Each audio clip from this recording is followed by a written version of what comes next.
Sav Sistan Kla Ayahat, Kiksari Ayahat, Korchi Shanyat Kosani. I just said, ladies and gentlemen, thank you. My name is Camille Ferguson. My Tlingit name is Siestan Kla, if you heard that. I am originally from a small island in southeast Alaska, known as Sitka, Alaska. I am Tlingit Indian, born and raised there.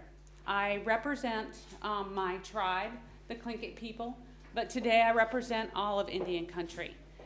I work for the American Indian Alaska Native Tourism Association, which represents the 566 tribes across the nation. It's an exciting job. It's a job that I totally enjoy, and I'm here doing what I love to do best, and that's introduce Americans' native nations to the world. And it is, how many of you have been to a native community in the United States? One?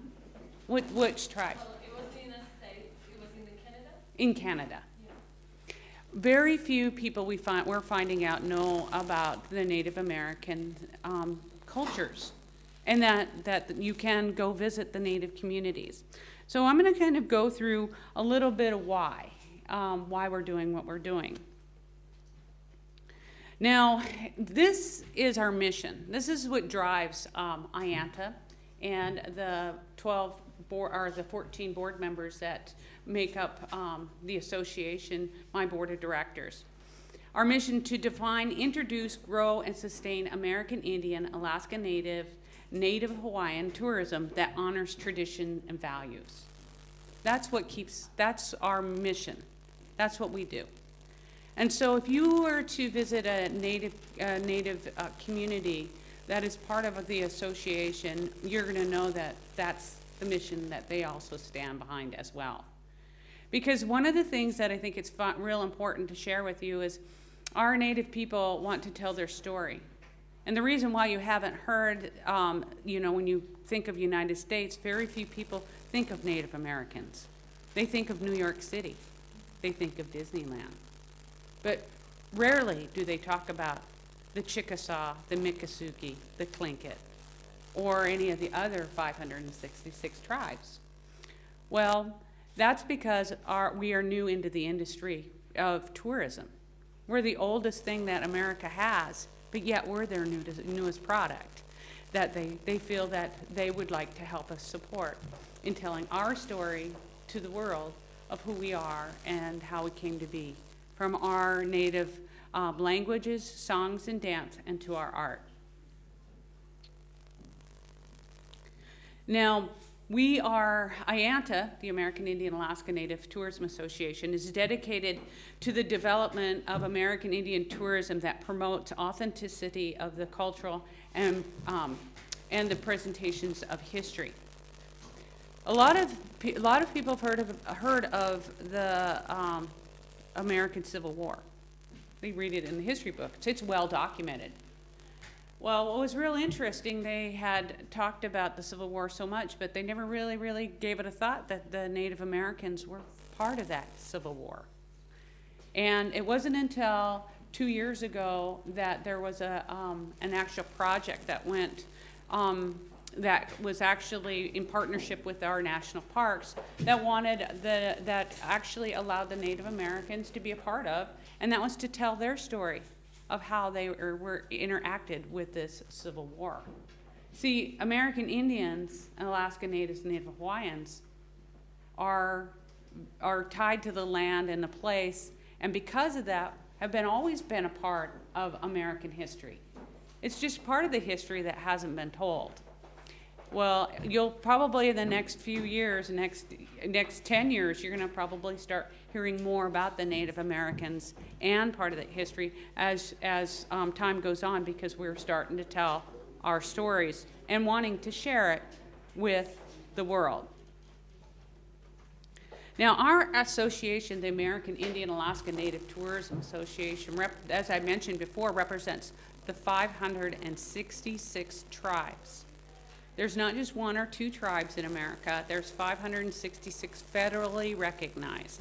There are also an undetermined amount of state-recognized tribes. In the state of Alaska alone, there's well over 200 tribes. Now, tell me what you think when you hear of Alaska. What tribe do you think of? Can anybody tell me? Yeah, Alaska. Yeah. What do most people think of Alaska? They think of Eskimo, right? Did you know that there is not an Eskimo tribe? There isn't. There's no such thing as an Eskimo tribe. But yet the world thinks of Alaska when they think of Native people as Eskimo. Eskimo was a name given to them by non-Native people, meaning eaters of raw flesh. Well, that's a name given to them. They're the Yupik and Yupiaq, and that are located up in the northern area. In the southern area of Alaska, there's Haida, Tsimshian, Tlingit, and there are so many tribes that people don't even really know. So we're here. What we do here, or why I'm here, is because I've been participating in ITB Berlin, and so we brought a number of tribes with us to help showcase themselves, to tell their stories, so people can learn about them.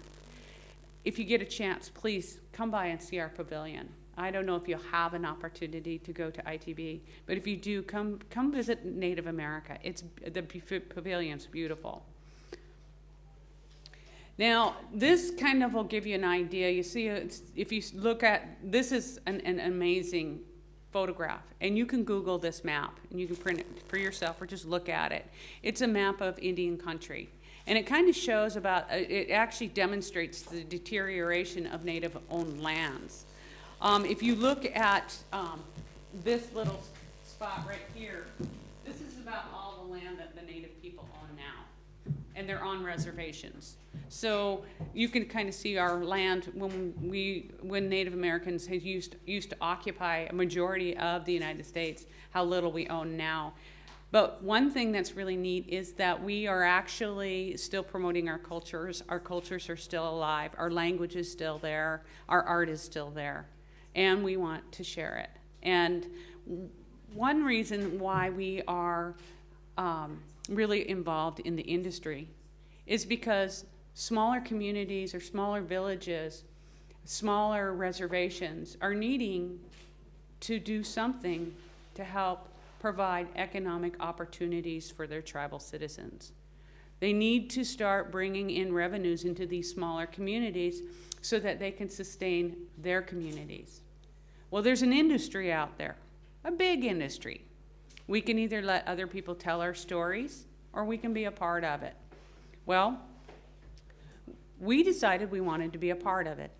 We want to be part of America's #1 service export. These are big dollars. Native Americans currently only receive 3 to 5% of the total revenues and the total visitors. That's not a whole lot. We want a bigger piece of the pie, and we want people to now know that you can learn and get a great educational experience and see some of the most amazing sceneries by visiting Native American tourism destinations.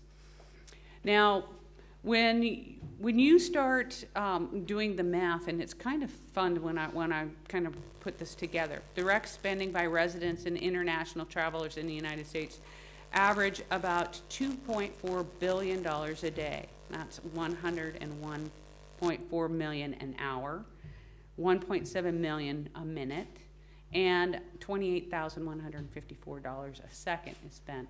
We would like to, I think we could, if we really tried, and which we're doing right now, is building the infrastructure to provide an educational, cultural experience for visitors to come see Indian country. We could probably help a lot of Indian tribes and communities. So we would like to be a part of that. Now, kind of looking at, I love these pictures, so I kind of had to put a few cool pictures in there. Modern Indian with the sunglasses. But looking forward, and he's looking, so I used him to show that we're looking at the trends of the international and overseas visitors to Indian country. The trends kind of went up and down, and then we kind of bottomed out, around the 2003, 2004. And if you remember, international travelers kind of bottomed out during that time as well. And a lot of that had to do with the 9/11 incident, right? Where all kinds of traveling kind of changed a little bit. Well, IANTA started working with the international market in 2009. Well, you can see what's happened. I'd like to say we're totally responsible for it all, but actually I think we are, because we are the only entity out there that's marketing Indian country. And you can see that we had definitely had a growth spurt, and we are still growing. Currently, just this last year, we had we used to just go to ITB Berlin, but now we actually went to CITM in China. And we have IPW, which is the International PALA in the United States, that has international, it's one of the, U.S.'s largest international travel and trade markets. And then just 2 days, it seems like last week, but just two days ago, we were in Italy. And the fascination for Native American cultures is definitely there. That was why we went there. And we asked the questions of what would you want? I mean, why would you want to see Native American communities? And the reason is there are a number of visitors that come to the United States, and they already went to New York. They went to Disneyland. They've seen the beaches. They want the experience. They want to know about the Native people of America. They want to have that authentic experience. And also, the travelers now are a little higher educated, and so they really want to have that educational experience. So learning about the Native American history is definitely becoming a demand. Now, currently, this is how the market is. The European market is definitely is very large. The Asian market is growing, and South America is, decline. These are our top markets. But you can see that there's a small dip in the European market. But that also, the market's going to fluctuate up and down a little bit depending on what's going on in each country. But the overall growth is still growing. Indian country tourism is moving forward. Now, the majority of the visitors that are coming to Indian country, as you can tell, the main purpose is a vacation. So people are looking for educational experiences for their vacation. They want, and so that's kind of a nice number to look at, because that gives us an idea of who's, people aren't just coming for, they're actually spending their leisure dollars. So that they're going to be able to, contribute to the economies. Now, I think this is an important thing to know, because Indian country's not right off of, you can't just, when you plan your vacation to Indian country, majority of visitors will have to look at alternative transportations, because we're not, you'll find one tribe in the Las Vegas area. The rest of the tribes are on the outskirts. If you go to Alaska, Anchorage is the largest city. They're not all going to be in Anchorage. They're going to be all over the place. So, the modes of transportation are real important to consider, because of the fact that you yourself, normally the FITs are the individual travelers that will be visiting Indian country. Now, what we found was kind of interesting is the top ports, the overall travelers to the United States.